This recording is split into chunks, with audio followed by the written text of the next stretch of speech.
Welcome to this video. Today, you're going to learn the difference between rather than and instead of. This is a question that a student had asked, and it's a great question, and both of these are going to help you with your advanced English grammar. Of course, I'm Jennifer from jforrestenglish.com, and this channel is dedicated to helping you sound like a fluent, confident, natural English speaker. Now, before we go any further, make sure you subscribe and hit that bell icon so you're notified every time I post a new lesson. Now, let's dive in with this video.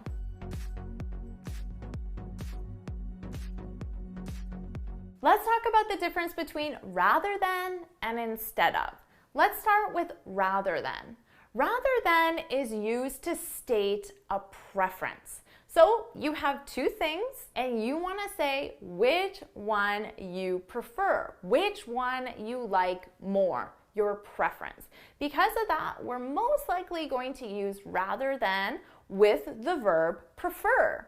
For example, I prefer making dinner rather than eating out.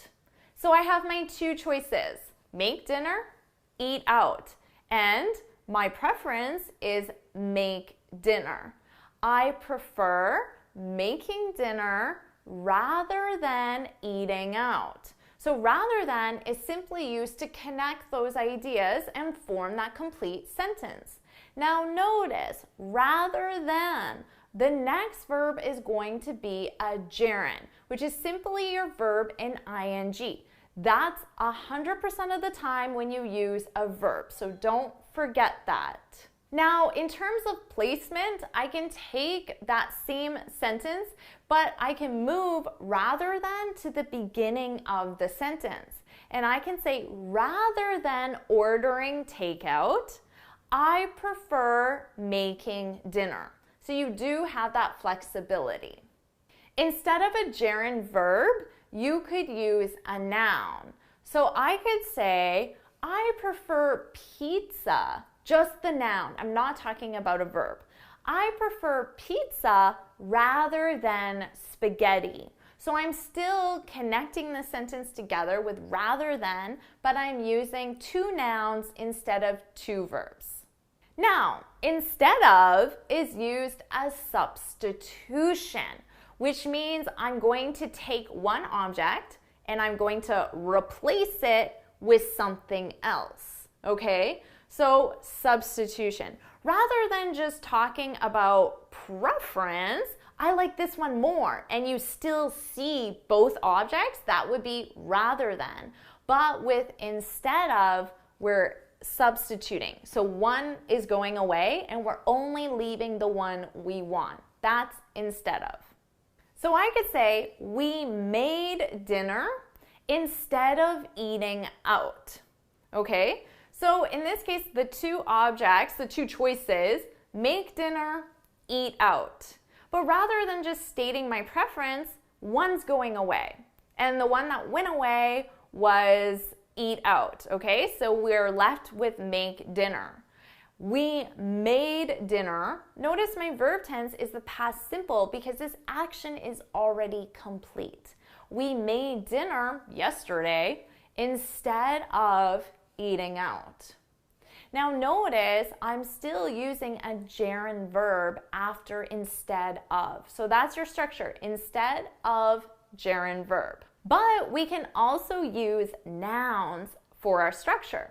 So I could say, we had pizza instead of spaghetti. So again, two choices, one of them is going away. We had pizza instead of spaghetti. Now, I can also just use the word instead. So let's say a friend asks, oh, so did you have spaghetti last night? So I was talking to my friend about pizza and spaghetti. So she wants to know, did you have spaghetti last night? Then I can say, no, we had pizza instead. So when I don't want to specify the second noun or the second action, because it's already been specified, my friend specified it, so I don't need to repeat it. In that case, I can just drop it and use instead. Did you have spaghetti? No, we had pizza instead of spaghetti. But I don't need to say it, it would be repetitive. No, we had pizza instead.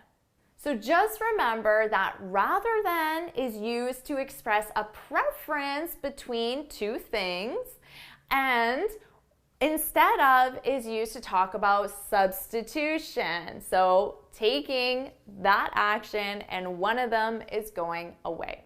Now, the best way, of course, to really feel confident is to practice these. So I want you to leave your own sentences in the comments below. Why don't you try 4 sentences?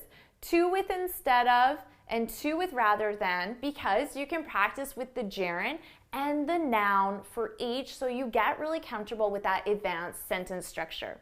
If you found this video helpful, please hit the like button, share it with your friends, and of course, subscribe. Now, before you go, make sure you head on over to my website, jforrestenglish.com, and download your free speaking guide. In this guide, I share 6 tips on how to speak English fluently and confidently. And until next time, happy studying!